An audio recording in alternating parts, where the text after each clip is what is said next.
খুব একটা নিরাপদ নয়। কি দেশে কি বিদেশে। জলদি আট, এটা নমুনা তো খারাপ। হ্যাঁ, কালকে এত করে কইলাম ওই বিয়ে গিয়ে বিরিয়ানি খাইস না, মানে কি হাতে কইছে যে কুত্তার পেটে ঘিও জমা না। হ্যাঁ, এটা করলো কি? ও কুত্তা তোর যন্ত্রণা। এনে কি লাগছে?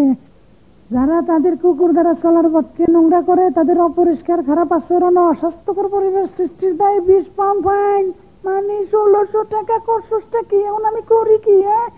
কোথায় কি পাই এই নোংরা সাফ করার? দেহি ভ্যানিটি ব্যাগ কিছু আসেনি। পাইছি টিস্যু। টিস্যু না পেলে তো হাত দিয়ে সাফ করুন লাগতো। 1600 টাকার মায়া। ওই সর, কি কামটা ঘটাইছে? আগেই কইছিলাম বিয়ে বাড়িতে খাইস না, এখন অঘটনটা ঘটাইছস আমার মুসিবত। এখন এগুলি কই রাহি? যাজ্ঞ ভ্যানিটি ব্যাগে রেখে দিই, কেউ দেখে না। ও কুত্তা তোরে যন্ত্রণা। ওই আগে হাঁটা অনার বসাইস না।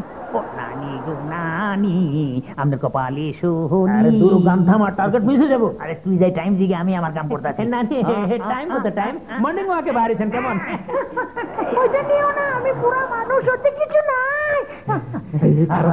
আর বাইর কর বাইর কর বাইর কর। তোর বয়স না খারাপ, আমার আগে বাইর করতে দে না। দেখছিস তুই ব্যাগ কি ভুলা হারা বছর কিছু করন লাগবে না। চুপ কর, দেখব না কি বাইর করি। আচ্ছা 50-50 করবেন, সমান সমান।